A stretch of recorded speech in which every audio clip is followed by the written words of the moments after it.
Hello, good morning friends. हम लोग पढ़ रहे थे क्लास 10th फिजिक्स।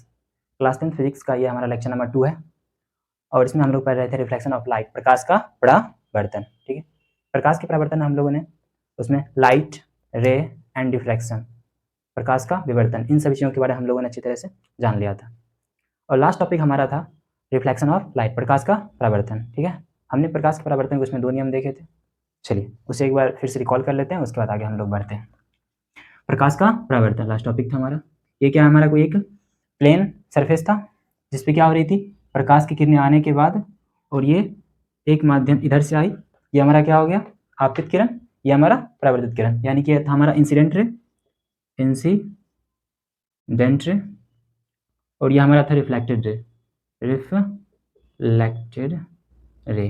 ठीक है, और ये किरणें जहां पर जाके मिलती है वो हमारा क्या होता है, इंसिडेंट एंगल यानी कि आपतन कोण, और ये रिफ्लेक्टेड एंगल यानी कि परावर्तन कोण। ठीक है, और इन दोनों किरणों को आपस में 2 बराबर भागों में बांटने के लिए एक हम इमेजिनरी लाइन ड्रॉ करते हैं, इसे हम लोग कहते हैं अभिलंब। क्या कहते हैं, अभिलंब। इसे हम लोग कहते हैं अभिलंब यानी कि नॉर्मल। ठीक है, अभिलंब। अब देखिए, जो हमारा इंसिडेंट रे है इसके साथ जो नॉर्मल के साथ बनाता है, ये हमारा कोण क्या, कोण आई, और ये इसके साथ जो एंगल बनाता है ये हमारा कोण आर। ठीक है, तो यहाँ से हम लोगों ने इसका 2 नियम देखा था। पहला, जो हमारा आपतित किरण और परावर्तित किरण तथा विलंब तीनों क्या होते हैं, एक ही तल में होते हैं, यानी कि इंसिडेंट रे का एंगल एंड रिफ्लेक्टेड रे का एंगल एंड नॉर्मल तीनों क्या होता है, एक ही बिंदु पर होता है। और दूसरा हम लोगों ने देखा था कि कोण आई जो है, कोण आई इक्वल्स टू होता है किसके, कोण आर के। अब देखिए यहाँ पे ये जो कोण आई बराबर कोण आर हुआ, किस कैसे सरफेस हुआ, ये हमारा प्लेन सरफेस था। अगर आपसे कोई पूछ दे कि कोण आई इक्वल्स टू कोण आर क्या सिर्फ प्लेन सरफेस के लिए वैलिड है, तो चलिए समझते हैं, या प्लेन के लिए या फिर किसी रफ या फिर खुरदरी के लिए भी वैलिड है कि नहीं। उसके लिए हम लोग 2 फिगर लेते हैं। ठीक है, पहला हमारा ये है, ये हमारा स्मूथ सरफेस है। कैसा है, स्मूथ सरफेस, ठीक है। दूसरा हमारा ये हम ले लेते हैं, चलिए हमने ये मान लिया, ये हमारा क्या, रफ सरफेस।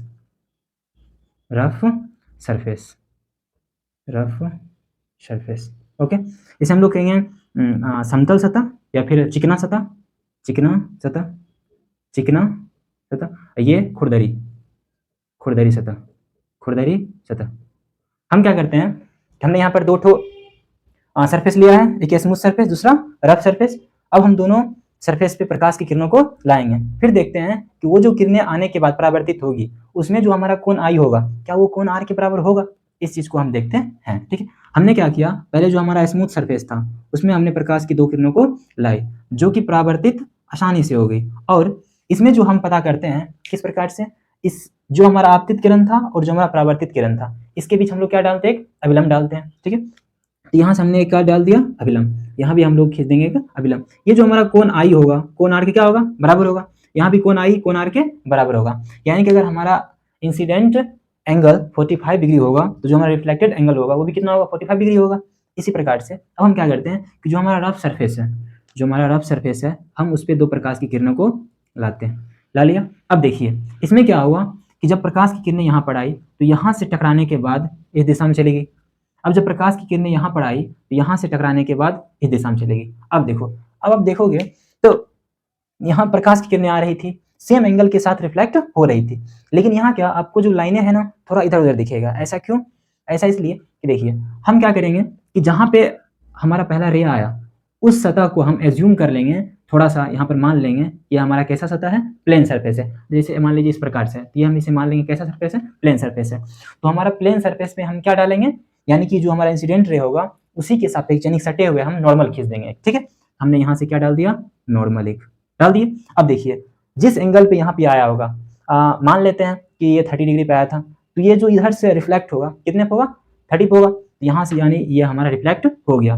दूसरा यहाँ मान लेंगे, एज्यूम कर लेंगे ये हमारा क्या समतल सरफेस है, तो यहाँ पर क्या होगा, यहाँ से किरणें आई और यहाँ पर हमारा रिफ्लेक्ट हो गई। ठीक है, तो यहाँ पर हम लोग क्या देखें कि या फिर चाहे हमारा स्मूथ सरफेस हो या फिर हमारा रफ सरफेस हो, कोण आई कोण आर के बराबर हर कंडीशन में होगा, यानी कि यहाँ भी कोण आई कोण आर के बराबर होगा और यहाँ भी कोण आई कोण आर के बराबर होगा। अगर आपसे कोई क्वेश्चन कर दे, क्वेश्चन ये करे कि क्या रफ सरफेस पे यानी खुरदरी सतह पर कोण आई इक्वल टू कोण आर बराबर होता है, बिल्कुल जी हाँ होता है, बराबर ये होती है। ठीक है, तो ये था हमारा क्या रिफ्लेक्शन, जो कि हमने क्या देखा स्मूथ सरफेस पे और रफ सरफेस पे। ओके, हम लोग देखते हैं आगे।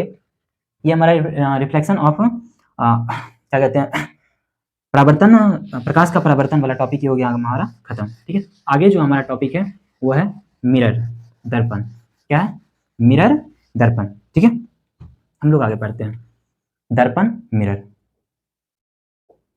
दर्पण, मिरर। ठीक, चलिए, दर्पण क्या होता है? सिंपल सी, जिसपे आप क्या अपना चेहरा देखते हो। और किसी भी दर्पण में आप जब चेहरा देखते हो, क्या उसका जो दोनों साइड होता है जो शीशे टाइप से होता है, क्या इसे मतलब विदाउट पेंट होता है? यानी कि जब मेरा कहने का अर्थ यह है कि आप जब दर्पण को उठाते हो तो उसका क्या होता है, एक भाग पेंट किया हो रहता है, पीछे वाला भाग पेंट किया रहता है, और एक साइड का सरफेस पूरी स्मूथ रहता है, चिकना रहता है, जिससे कि आप उसमें अपना शक्ल देखते हो प्यारा सा, और वो रिफ्लेक्ट होकर आपको दिख जाता है। ठीक है, तो दर्पण से हम समझते हैं कि दर्पण कितने प्रकार के होते हैं। दर्पण हमारे दो प्रकार के हो जाते हैं। ठीक है, दर्पण हमारा होता है दो प्रकार का। तो दर्पण हमारे हो जाते हैं दो प्रकार के। एक होता है हमारा समतल दर्पण,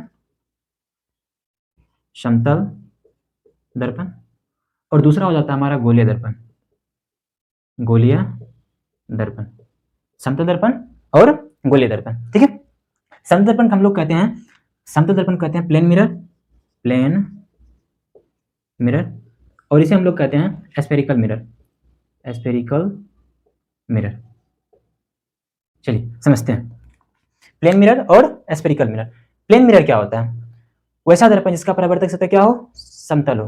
कैसा हो? समतल हो। यानी कुछ इस प्रकार से अगर हम कहें तो इसका जो ये ऊपर वाला सतह है, एक भाग, एक साइड के भाग को हम क्या कर देंगे, पेंट कर देंगे, तभी ना हमारा दर्पण होगा।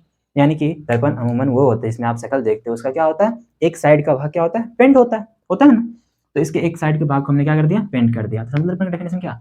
वैसा दर्पण इसका क्या हो, परावर्तक सतह कैसा हो, समतल हो, यानी कि पूरी चिकना हो, वो हमारा क्या कहलाता है, समतल दर्पण। गोलीय दर्पण क्या होता है? गोलीय दर्पण एक खोखले गोले का भाग होता है। ठीक है, चलिए, हमने दर्पण के दो टाइप्स देखे यहाँ पे, समतल दर्पण और गोलीय दर्पण। हम सबसे पहले हम लोग पढ़ेंगे किसके बारे में, समतल दर्पण के बारे में हम लोग पढ़ेंगे, उसके बाद हम लोग पढ़ेंगे गोलीय दर्पण के बारे में। ठीक है, और यहाँ से जब आप गोलीय दर्पण के बारे में पढ़ोगे तो गोलीय दर्पण के भी दो भाग होते हैं।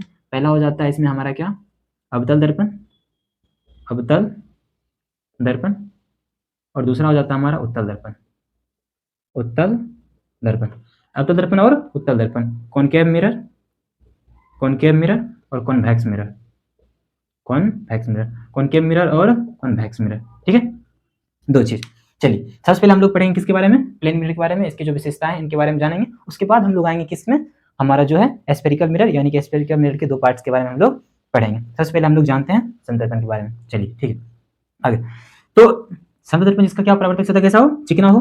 दूसरी बात, ये जो पेंट क्या रहता है ना, ये पेंट क्या हो रहा है, सिल्वर नाइट्रेट का, सिल्वर नाइट्रेट, सिल्वर नाइट्रेट का, सिल्वर नाइट्रेट, इसका फॉर्मूला बोलो तो AgNO3, AgNO3, ये इसका फॉर्मूला हो जाता है केमिकल में। ठीक है, जैसे आप लोग रजत परत भी कहते हैं, रजत परत, रजत परत यानी चांदी का परत, चांदी का परत या फिर रजत परत, सिल्वर परत, जो भी आप कहना चाहो इसे कह सकते हो। इस प्रकार से हमारा क्या, ये अमूमन समतल दर्पण हो। ठीक है, इसके बाद हम लोग समझते हैं समतल दर्पण के बारे में और डिटेल से हम लोग समझते हैं। चलिए, इसको थोड़ा साफ कर लेते हैं हल्का सा।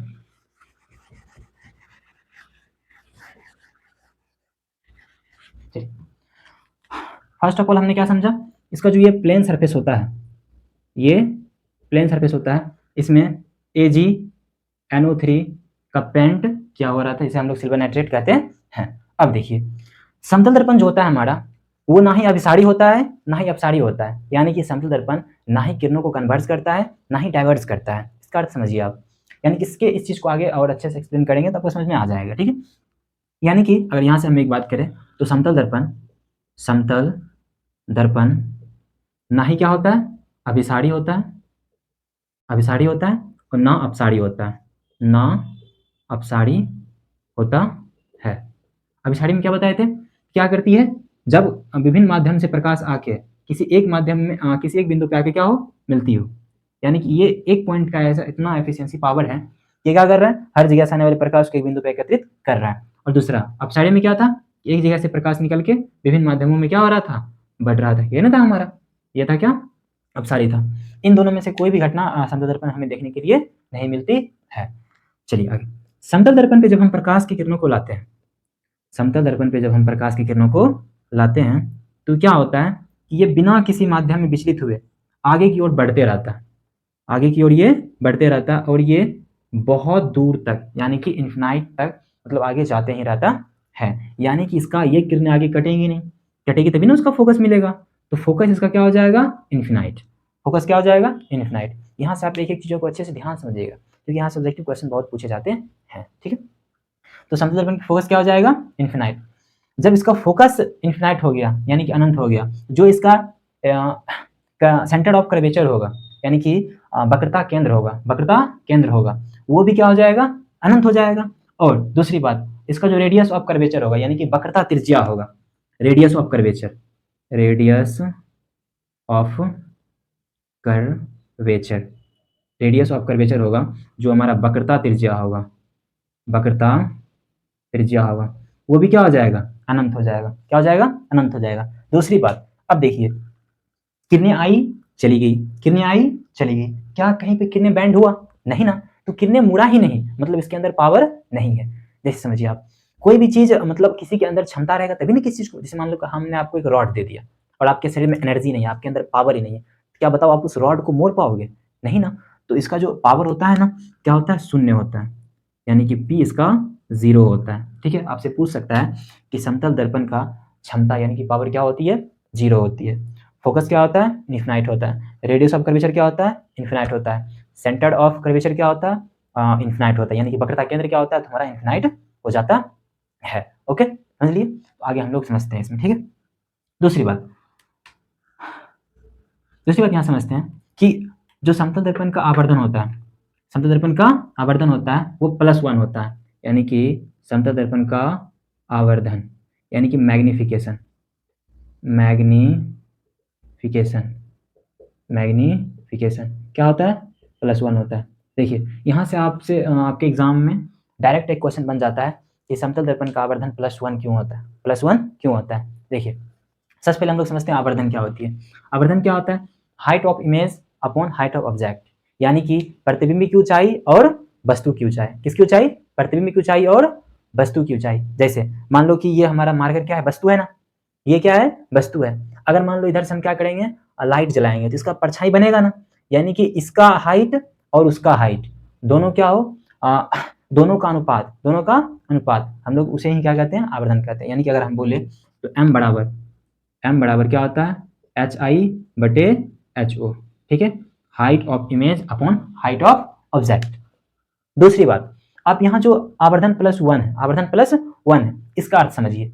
जैसे हमने कहा कि height of object, height of object यानी कि वस्तु का ऊंचाई, वस्तु का ऊंचाई 2 है, वस्तु का ऊंचाई कितना है, 2 है। And height of image, height of image, height of image भी कितना है, 2 है, तो कट के कितना आ जाएगा, +1। यानी कि जितना बड़ा वस्तु हो, जितना बड़ा वस्तु हो उतना ही बड़ा प्रतिबिंब बना, उतना ही बड़ा प्रतिबिंब बना। ये क्रिया किसमें होगी, ये क्रिया हो सकती है हमारे समतल दर्पण में, इकलौता ऐसा है, ठीक है। तो अब देखिए, अब इसमें +1 का क्या लॉजिक है, +1 का क्या अर्थ है, इसे समझते हैं। और -1 रहता तो क्या होता, ठीक है। हालांकि इसमें होता है +1 ही होगा, ये कैसे होता है इसको हम समझाते हैं, ठीक है। फिजिक्स में आप प्लस और माइनस का यहाँ पर मतलब आपको समझाते हैं कि प्लस और माइनस। देखिए अगर किसी संख्या के आगे जो हमारा रिफ्लेक्शन ऑफ लाइट यानी रिफ्रैक्शन ऑफ लाइट, अपवर्तन और परावर्तन में दो चीज देखने के लिए आपको मिलेगा कि जहां प्लस होगा, जहां की संख्या प्लस होगा यानी कि उसका मतलब कि वस्तु का प्रतिबिंब सीधा बन रहा है और आभासी बन रहा है। कैसा बन रहा है, सीधा बन रहा है, सीधा बन रहा है और आभासी बन रहा है, सीधा और आभासी। माइनस का अर्थ क्या हुआ कि प्रतिबिंब उल्टा बन रहा है और वास्तविक बन रहा है। और कैसा बन रहा है, वास्तविक बन रहा है। प्रतिबिंब उल्टा बन रहा है, वास्तविक बन रहा है, किसका अर्थ है, माइनस का। प्लस का क्या अर्थ है कि प्रतिबिंब सीधा बन रहा है और कैसा बन रहा है, आभासी बन रहा है, यही होता है। और 1 का अर्थ क्या हो गया यहाँ से कि दोनों का हाइट क्या सेम है। यानी कि अब समतल दर्पण का आवर्धन +1 का अर्थ ये है कि वस्तु का जो प्रतिबिंब होगा वो, वस्तु का जो प्रतिबिंब होगा वो उसका जो हाइट ऑफ वस्तु के ऑब्जेक्ट के बराबर होगा। यानी कि जितना बड़ा वस्तु होगा उतना ही बड़ा प्रतिबिंब बनेगा। और +1 का अर्थ हमने क्या बता दिया कि सीधा होगा और आभासी होगा, सीधा होगा आभासी होगा, ठीक है। यहाँ तक समझ गए, ओके। आगे हम लोग समझते हैं, आगे हम लोग समझते हैं समतल दर्पण में प्रतिबिंब की प्रकृति, समतल दर्पण में प्रतिबिंब की प्रकृति, ये वेरी वेरी इंपॉर्टेंट टॉपिक है, ठीक है। यहाँ से आपके एग्जाम में क्वेश्चन बन सकता है, ठीक है। ऐसा अमूमन इससे जो पहले था उसमें भी आपका क्वेश्चन आया था। तो हम लोग क्या देखेंगे अभी, समतल दर्पण में प्रतिबिंब की प्रकृति, समतल दर्पण में प्रतिबिंब की प्रकृति, nature of image in plane mirror, लिख सकते हैं आप इसे, nature of image in plane mirror.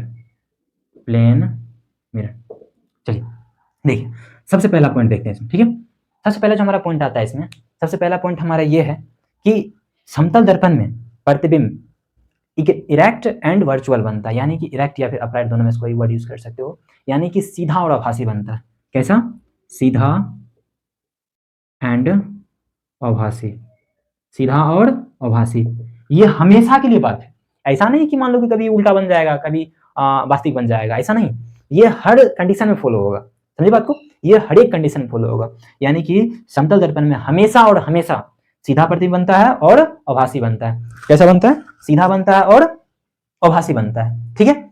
और दूसरा, वस्तु के बराबर साइज का बनता है, वस्तु के बराबर साइज का बनता है। इसीलिए यहाँ कहते हैं ना, इसका मैग्निफिकेशन कितना था? +1 था, यानी कि ये हमेशा क्या होता है? वस्तु के सेम साइज का बन जाता है, ठीक है। इसे लिख सकते हो बराबर साइज, बराबर आकार, ठीक है। अब चलिए आगे, ये पॉइंट हम लोगों ने यहां तक जान लिया, आकार।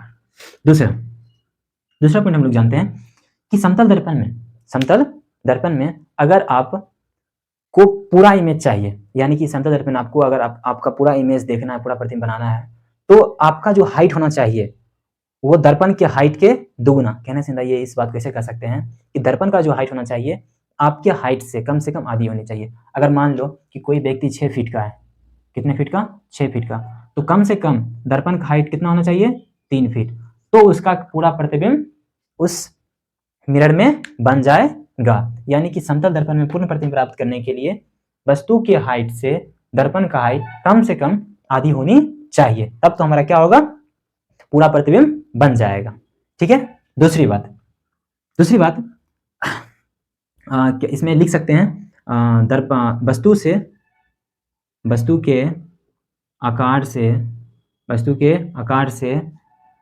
के आकार से दर्पण का आकार आधा होना चाहिए, ठीक है। चलिए, हम जो हमारा तीसरा कि जब आप समतल दर्पण की ओर भी वेग से किसी वस्तु के लेके जाओगे, किस वेग से? भी वेग से। अगर आप समतल दर्पण की ओर भी वेग से किसी वस्तु के लेके जाओगे, तो वो वस्तु उस दर्पण में आपको 2 भी वेग से आता हुआ प्रतीत होगा। इसीलिए जब पहले समय, अभी की बात नहीं कर रहे हैं, जो पहले का बाइक था उसमें जो प्लेन मिरर यूज किया जाता था, उसके आप लोग देखे होंगे, एज्यूम किए होंगे कि मिरर के नीचे साइड में लिख दिया जाता था कि object in the mirror are closer than the appear. इस वर्ड का और ये जो शब्द लिखा है, इसका अर्थ ये होता था कि जो वस्तुएं आपके नजदीक आ रही है ना, वो अपने स्वाभाविक गति से दोगुनी है। इससे क्या होता था कि जो व्यक्ति ड्राइव कर रहा होता था वो घबराता नहीं था। अगर मान लो कि आप कहीं जा रहे हो बाइक से, आपके बाइक का स्पीड 40 किलोमीटर प्रति घंटा है, पीछे से कोई 20 किलोमीटर प्रति घंटा के स्पीड से आ रहा है, तो आपको दिखेगा उस मिनट कितना? 40 से दिखेगा, क्योंकि दुगुना दिखेगा। आप सोचोगे कि मैं भी उतना ही चल रहा हूँ, भी इतना ही चल रहा है, तो आप उसके चक्कर में ज्यादा तेज करके अपने दुर्घटना ना करवा लो। इस चीज से बचाव के लिए वो इंस्ट्रक्शन वहां पर लिख दिया जाता था, ठीक है। दूसरी बात हमारी ये होगी। तीसरा, समतल दर्पण में, कौन से दर्पण में? समतल दर्पण में आप दर्पण से जितना दूरी पे रहोगे, आपका प्रतिबिंब दर्पण के अंदर उतना ही दूरी पे दिखेगा। एज्यूम कीजिए कि आप ये समतल दर्पण में आप यहां पर हो खड़ा, आप इससे क्या हो 5 मीटर की दूरी पर, कितने मीटर दूरी पर? 5 मीटर की दूरी पर आपका प्रतिबिंब जो बनेगा वो समतल दर्पण के 5 मीटर अंदर बनेगा, 5 मीटर अंदर बनेगा, ठीक है। इस प्रकार से होती है कि इसमें समतल दर्पण में आप दर्पण से जितनी दूरी पर रहोगे, आपका प्रतिबिंब दर्पण के अंदर ही उतना ही दिखेगा। चलिए अगला बात, चौथा, अगर आप दर्पण को जैसे मिरर कोई है, कोई एंगल पे फिक्स है, अगर आप उसे थीटा कोण से घुमा देते हो, तो वो जो है ना उसमें बना प्रतिबिंब, जैसे मान लो कि ये मार्कर को हम किसी मिरर के सामने रखे हैं और वो जो मिरर है उसे हम थीटा कोण से घुमा दिए, थीटा कोण से घुमा दिए, तो ये जो इमेज है उस मिरर में 2 थीटा कोण से घूमते हुए दिखेगा। जैसे मान लो कि अगर हम कहें कि ऐसे एक बार 30 डिग्री हो रहा है, फिर 40 हो रहा है, 30 हो रहा है, 40 हो रहा है, होने में तो कुछ एंगल का चेंज होगा, लेकिन जब उसमें दिखेगा ना तो ये बहुत ही फास्ट दिखेगा, इस प्रकार से ये होते हुए दिखेगा। यानी कि इसका एंगल क्या हो रहा है, चेंज है।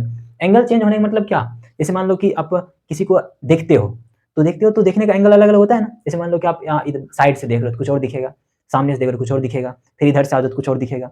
यानी कहने का अर्थ यह है कि आप जब उसको थीटा कोण से घुमाओगे तो वो 2 थीटा कोण से घूम जाएगा, किस 2 थीटा कोण से घूम जाएगा। ठीक है, अगली बात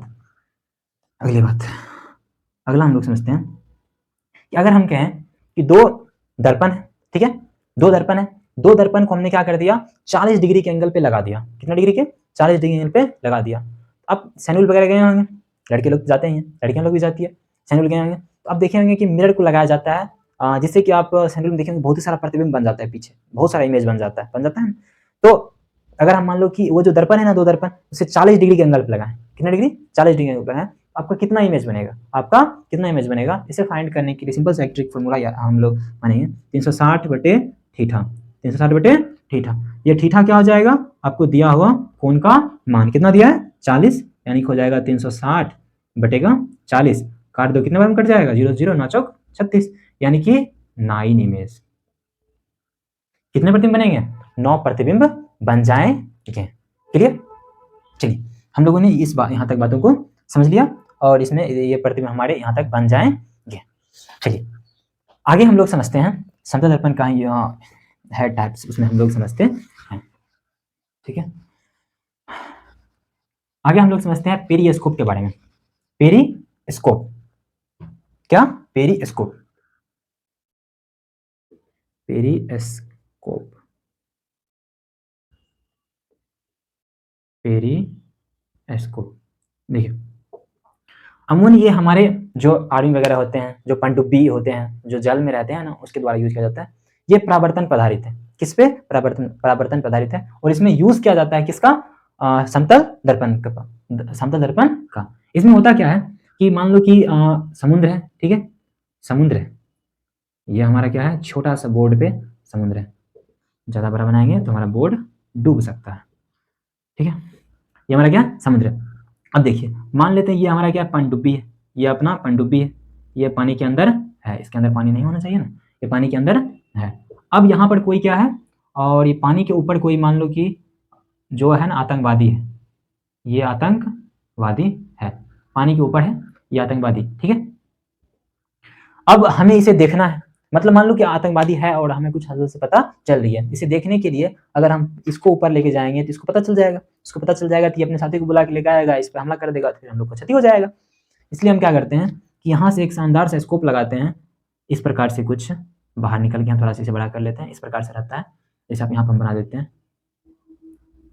ऐसे चकुट्टा है, इसको थोड़ा पतला कर लेते हैं, ऐसे इस प्रकार से, यहाँ ऐसे रहता है, इस प्रकार से रहता है, और ऐसे ऐसे ऐसे, ठीक है। और यहाँ पर कुछ ग्लास वगैरह लगा दिया जाता है ताकि इसमें धूल कण ना जाए, और इसमें 45 डिग्री के एंगल पे, कितना, 45 डिग्री के एंगल पे हम लोग समतल दर्पण को फिक्स कर देते हैं। अब क्या होगा, इस जो टेरर है इसका इमेज यहाँ पे बनेगा, यहाँ पे इमेज बनने के बाद ये रिफ्लेक्ट इस पे यहाँ पे आएगा, उसके बाद यहाँ पे आ जाएगा। इससे क्या होगा, ये जो यहाँ पर हमारे सैनिक हैं इस आतंकवादी को देख पाएंगे आसानी से, और देख पाने के बाद इस पे बाद में जाके आराम से हमला कर देंगे और अपना सेफ रहेंगे। यानी कि हम लोग पेरिस्कोप में समतल दर्पण का यूज करते हैं, और ये कितने डिग्री के एंगल पे लगाया जाता है, तो हमारा 45 डिग्री के एंगल पे लगाया जाता है। ठीक है, आगे हम लोग करते हैं समतल दर्पण का uses of plane mirror, uses of plane mirror, uses of plane mirror, यानी कि समतल दर्पण का हम लोग प्रयोग कहाँ करते हैं। सबसे पहले तो समतल दर्पण का प्रयोग हम लोग करते हैं घर में अपने शकल सूरत को देखने के लिए, ठीक है। दूसरा, समतल दर्पण का उपयोग हम लोगों ने यहाँ देख लिया पेरिस्कोप में करते हैं, 2 जगह हो गया। तीसरा, हम लोग समतल दर्पण का उपयोग जहाँ अधिक मार्ग वाली जगह रहते हैं, जैसे हाईवे वगैरह रहता है, इस प्रकार से गया है, इस प्रकार से गया है, ठीक है। तो क्या होगा, कि जो गाड़ियाँ इधर से आ रही है, अब इधर से जो आ रहा है, मान लो कि घास वृक्ष बहुत सारा है, इधर वाले दिखेगा नहीं, इससे क्या होगा, अगर स्पीड में जाने के बाद दुर्घटना हो सकती है। इससे यहाँ पर बचने के लिए एक बड़ा सा बैनर लगा के और यहाँ पर स्टील वगैरह का लगा इसमें समतल दर्पण को फिट कर दिया जाता है, ताकि इधर से जो वाहन आ रही है इस पे देख के पता चल जाए कि इधर से कोई वाहन आ रही है कि नहीं। इससे दुर्घटना से बचा जा सकता है। और तीसरी बात, समतल दर्पण का उपयोग अभी हमने बोला था कि समतल दर्पण जो 45 डिग्री के एंगल पे कहाँ सनूम लगा जाता है, यानी कि जब देखिए आप हेयर स्टाइल कटाने जाते हो, बाल कटाने जाते हो, आगे तो देखते ही हो, पीछे भी देखते हो, तो पीछे का जो प्रतिबिंब देखने के लिए यूज करते हैं, यानी कि पीछे का हेयर कैसे कटा है, तो पीछे में जो लगा रहता है वो हमारा होता है समतल दर्पण रहता है। ठीक है, हम लोगों ने समतल दर्पण के बारे में अच्छे से जान लिया। ठीक है, यहाँ तक अगर आपको कोई दिक्कत है, आप कमेंट बॉक्स नीचे खुला हुआ रहता है, आप वहाँ पे कमेंट कर सकते हो कि सर हमने ये टॉपिक नहीं समझा, हम फिर से उसे बता देंगे। ओके, चलिए आगे हम लोग समझेंगे गोलीय दर्पण के बारे में। ओके, चलिए आगे हम लोग समझते हैं गोलीय दर्पण के बारे में। ठीक है, गोलीय दर्पण के बारे में हम लोग समझते हैं। गोलीय दर्पण, गोलीय दर्पण इसे हम लोग क्या कहते हैं, स्फेरिकल मिरर। इसके दो टाइप्स होते हैं, पहला हो जाता है हमारा अवतल दर्पण, अवतल दर्पण, दूसरा हो जाता है हमारा उत्तल दर्पण, उत्तल दर्पण। Concave mirror, concave mirror and convex mirror, convex mirror, concave mirror और कॉन्वेक्स मिरर। गोलीय दर्पण कितने भाग होते हैं, दो प्रकार के होते हैं, अवतल दर्पण और उत्तल दर्पण। देखिए ये दोनों जो दर्पण है हमारा, अवतल दर्पण और उत्तल दर्पण, किसके पार्ट्स हैं, गोलीय दर्पण के। तो ये निकले किसमें से होंगे, गोलीय दर्पण से ही। जैसे अगर हम बात करें, ये हमारा क्या है, कोई एक गोला है, मतलब गोलीय दर्पण है, इसका अंदर का भाग क्या होगा, खोखला होगा, यानी कि इसी से काट के हमारा एक तो ये वाला पार्ट निकल गया होगा कोई, और दूसरा हमारा ये वाला निकल गया होगा, यही ना।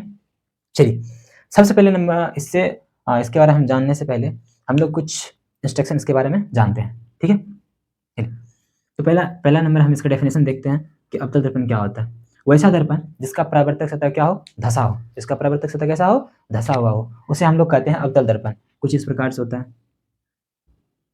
कुछ इस प्रकार से, जिसे हम लोग क्या कहते हैं, अवतल दर्पण। अवतल दर्पण पूछा गया था, आप क्या कहोगे, वैसा दर्पण जिसका परावर्तक सतह कैसा हो, धसा हुआ हो, इस प्रकार से उसका कर्वेचर क्या हो, धसा हो, उसे हम लोग अवतल दर्पण कहते हैं, कॉनकेव मिरर।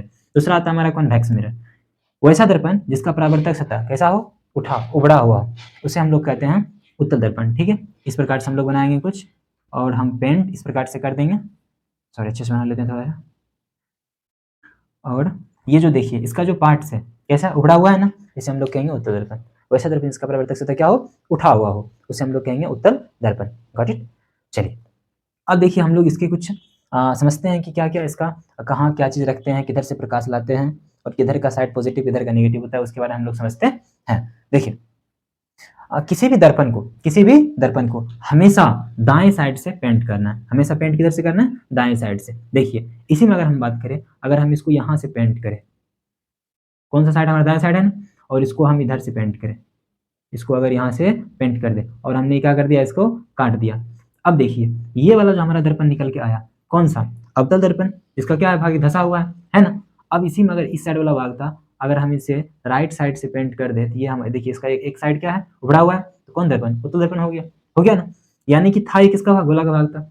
हमें फिक्स रूल पे चलना है कि हमें पेंट हमेशा करना है किधर से, लेफ्ट साइड से। पेंट हमेशा किधर करना है, लेफ्ट साइड से, यानी कि वस्तु को पेंट करना है राइट साइड, सॉरी गलती मिस्टेक से राइट लेफ्ट बोला गया था। चलिए अब दूसरी बात, हम दर्पण की ओर प्रकाश हमेशा लाते हैं लेफ्ट साइड से, किधर से, लेफ्ट साइड, यानी कि बायां पक्ष से, यानी कि हम लोग प्रकाश लाएंगे किधर से, बाएं से, प्रकाश लाएंगे बाएं से, और पेंट करेंगे किधर से, दाएं से, यानी कि राइट में। ठीक है, ये लेफ्ट में। ओके, दूसरी बात, हम जो वस्तुएं रखते हैं, यानी कि हमारा अगर हमें अवतल दर्पण प्रतिबिंब बनाना है, तो हम वस्तु रखेंगे तभी ना प्रतिबिंब बनेगा। तो हम वस्तु जो रखते हैं, हम वस्तु हमेशा दर्पण के लेफ्ट साइड में रखते हैं, किधर रखते हैं, लेफ्ट साइड में, और वस्तु को हम यू से इंडिकेट करते हैं, किससे, यू से, यानी कि वस्तुएं हमेशा रखेंगे हम लोग किस साइड में, लेफ्ट साइड में, यानी किधर रखेंगे, और इसे हम किससे इंडिकेट करेंगे, यू से इंडिकेट करेंगे। ठीक है, और हमारा दर्पण का जो बायां पक्ष होता है, यानी कि लेफ्ट साइड होता है, वो निगेटिव होता है। कैसा होता है, निगेटिव होता है, और जो दायां पक्ष होता है वो पॉजिटिव होता है। दायां पक्ष कैसा होता है, पॉजिटिव होता है और बायां पक्ष कैसा होता है, निगेटिव होता है। ठीक है, अब यही सेम रूल इसमें भी लगेगा। पेंट किधर से करेंगे तो हम दाएं साइड से कर देंगे पेंट, और प्रकाश किधर से लाएंगे तो बाएं साइड से प्रकाश ला देंगे। वस्तु किधर रखेंगे तो बाएं में रखेंगे, उसे भी से सूचित करेंगे, और इसका ये वाला साइड क्या हो जाएगा, निगेटिव हो जाएगा, और ये वाला साइड क्या हो जाएगा, पॉजिटिव हो जाएगा। ठीक है, इतने बात को आपको ध्यान रखनी है ताकि आप गलती ना करो ये सभी लिखने के समय। ठीक है, चलिए हम लोगों ने इन चीज़ों के बारे में जान लिया। अब इसकी स्थिति जो होती है, इनमें जो हमारा ध्रुव होता है, वक्रता केंद्र होता है, वक्रता त्रिज्या होता है, इन सभी चीज़ों के बारे में हम लोग समझते हैं। ठीक है, चलिए उससे पहले हम थोड़ा सा एक टॉपिक आपको समझा देना चाहते हैं कि जो हमारा अवतल दर्पण होता है, जो हमारा अवतल दर्पण होती है यहाँ से, ठीक है, अवतल दर्पण जो होता है यहाँ पे, और देखिए दर्पण का जो बीच वाला हिस्सा होता है, दर्पण का जो बीच वाला हिस्सा होता है उसे हम लोग कहते हैं पोल यानी कि ध्रुव। क्या कहते हैं, पोल यानी ध्रुव। और ये जो सेंटर होता है यानी कि दर्पण जिस गोले का भाग होता है, दर्पण जिस गोले का भाग होता है उसे कहते हैं वक्रता केंद्र, सेंटर ऑफ कर्वेचर। ठीक है, वक्रता केंद्र यानी कि ये हो गया हमारा सी। और ये जो हमारा होता है फोकस होता है, क्या होता है, फोकस, यानी कि हमारा वक्रता केंद्र और पोल के बीच स्थित होता है क्या, हमारा फोकस, क्या, फोकस। इसी प्रकार हम लोग इसमें देखते हैं, तो इसमें जो हमारा ये इस प्रकार से, ये हमारा कौन सा दर्पण है, उत्तल दर्पण है। ठीक है, यहाँ पर क्या हो जाएगा, इसका पोल ध्रुव हो जाएगा, और ये इसका सेंटर किधर होगा, जब इस सर्कल को आप ऐसे बनाओगे, इस सर्कल को इस तरह से पूरा जब आप करोगे आगे, तो ये तो ऐसे ही जाएगा, जाएगा ना, तो जाएगा, इसका सेंटर किधर होगा, इसी साइड होगा, यानी कि हमारा सेंटर क्या यहाँ पर आएगा, तो सेंटर इसका इस साइड होगा, यहाँ पर। फोकस कहाँ होगा, सेंटर एंड पोल के बीच होगा, तो यहाँ पर हमारा कुछ दूर में फोकस हो जाएगा। ठीक है, चलिए अब यहाँ समझते हैं, जब हम अवतल दर्पण के समानांतर, जब हम अवतल दर्पण के समानांतर प्रकाश की किरणों को लाते हैं, जब अवतल दर्पण के समानांतर यानी कि अवतल दर्पण पे, सॉरी अवतल दर्पण समानांतर नहीं, अवतल दर्पण पे मुख्य अक्ष के समानांतर प्रकाश किरणों को लाते हैं, तो वो जो है फोकस से होकर गुजरती है। कहाँ से गुजरती है, फोकस से होकर गुजरती है। दूसरा बात, जब हम उत्तल दर्पण पे प्रकाश की किरणें को लाते हैं तो वो क्या होती है कि फोकस से ना गुजर के ये क्या होता है, विभिन्न माध्यमों में बिखर जाता है, विभिन्न माध्यमों में बिखर जाता है। देखिए यहाँ पर आपको कहीं भी इमेजिनरी इमेजिनरी रूप से आगे बढ़ाने के बाद कटेगा, ऐसे अमूमन ये देखिए किरण आगे क्या रही, बिखर रही है, लेकिन यहाँ देखिए ये क्या हो रही है, किरणें एक जगह एग्जीक्यूट होके मिल रही है। ओके, चलिए जब इसे आप पीछे बढ़ाओगे तो यहाँ पर ये फोकस पे कटेगी, वो भी कैसे, काल्पनिक रूप से। वास्तविक रूप से कटा तो कहोगे आप नहीं, वास्तविक रूप से नहीं कटा। तो यहाँ से हमने देखा कि अवतल दर्पण जो होती है इसमें किसका गुण होता है, अभिसारी का, अभिसारी किरणें का, इसका अभिसारी का, यानी कि कन्वर्जिंग, कैसा, कन्वर्जिंग, यानी कि किरणों को क्या करता है, ये किरणों को मोड़ देता है, किरणों को मोड़ देता है बेंड करके। और जो उत्तल दर्पण होता है ये होता है अपसारी, क्या होता है, अपसारी, यानी कि डाइवर्जिंग, डाइवर्जिंग, राइट। ये किरणों क्या करता है, फैला देता है, किरणों को फैला देता है। ओके, चलिए आगे हम लोग इसमें इसके बारे में समझते हैं। ठीक है, अगला जो हमारा टॉपिक लेते हैं, इसमें जितने भी पॉइंट्स होते हैं हम उनके बारे में समझते हैं एक मिनट में। ठीक है, एक चलिए हम अवतल दर्पण को उठा लेते हैं। देखिए इसमें क्या क्या चीज होती है उसके बारे में हम लोग समझते हैं। पहला तो हमारा क्या होता है, ये हो जाता है पोल यानी कि ध्रुव, पोल यानी कि ध्रुव। दूसरा हो जाता है हमारा क्या, वक्रता केंद्र। तीसरा हो जाता है हमारा क्या, फोकस। और यहाँ से यहाँ तक के बीच की दूरी को बोलते हैं त्रिज्या, क्या, त्रिज्या यानी कि आर। ठीक है, ये हमारा हो गया क्या, रेडियस ऑफ कर्वेचर। ये हो गया हमारा क्या, सेंटर ऑफ कर्वेचर।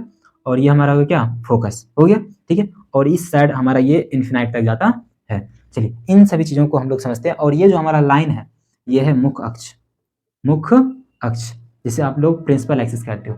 क्या, प्रिंसिपल एक्सिस, मुख्य अक्ष।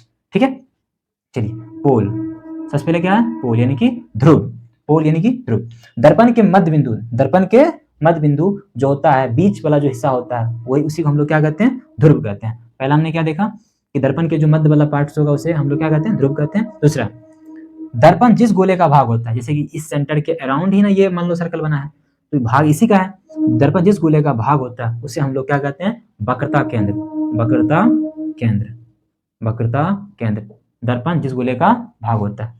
अगला, ये जो हमारा क्या है, रेडियस, क्या, रेडियस ऑफ कर्वेचर। ये क्या है कि वक्रता केंद्र और ध्रुव के बीच की दूरी को वक्रता केंद्र और ध्रुव के बीच के दूरी को हम क्या कहते हैं, रेडियस ऑफ कर्वेचर कहते हैं। यानी कि वक्रता केंद्र और ध्रुव के बीच की दूरी को रेडियस ऑफ कर्वेचर कहते हैं। यहां से यहां तक के बीच की दूरी को हम लोग क्या कहेंगे, रेडियस ऑफ कर्वेचर। ये हो गया हमारा वक्रता त्रिज्या, वक्रता त्रिज्या, रेडियस ऑफ कर्वेचर। अगला क्या हमारा, फोकस। क्या, फोकस। अब देखिए ये जो है फोकस जो होता है वक्रता त्रिज्या का आधा होता है। फोकस वक्रता त्रिज्या का आधा होता है, यानी कि अगर हम बात करें त्रिज्या का आधा होता है, यानी कि F इक्वल्स टू R/2। ठीक है, यानी कि फोकस जो होगा त्रिज्या का आधा होगा। इसे ये भी लिख सकते हैं R equal to 2F, R equal to 2F। ठीक है, अगला क्या हमारा, मुख्य अक्ष। क्या है, मुख्य अक्ष। मुख्य अक्ष देखिए, मुख्य अक्ष क्या होता है, जो किरणें सेंटर वक्रता केंद्र से होते हुए ध्रुव को पास करती है, ध्रुव तक जाती है, यानी कि ये जो किरणें अनंत से आ रही है और सेंटर से होते हुए ध्रुव से होकर आगे की ओर बढ़ती है, वो जो लाइन होता है हमारा, वो हमारा होता है प्रिंसिपल एक्सिस, यानी कि मुख्य अक्ष। ठीक है, हमने इसके बेसिक टर्म्स, इन सभी चीजों को आज हमने ये कंप्लीटली रूप से जान लिया। नेक्स्ट वीडियो में हम लोग अवतल दर्पण में इमेज जो प्रतिबिंब खींचने की छह अवस्था, मतलब 6 टाइप से 6 जगह पर हम लोग वस्तु रख के प्रतिबिंब खींचते हैं, उसे हम लोग देखेंगे और समझेंगे अगले वीडियो में। तब तक के लिए वाह। हमारे चैनल पर नए हैं तो चैनल को जरूर सब्सक्राइब करें,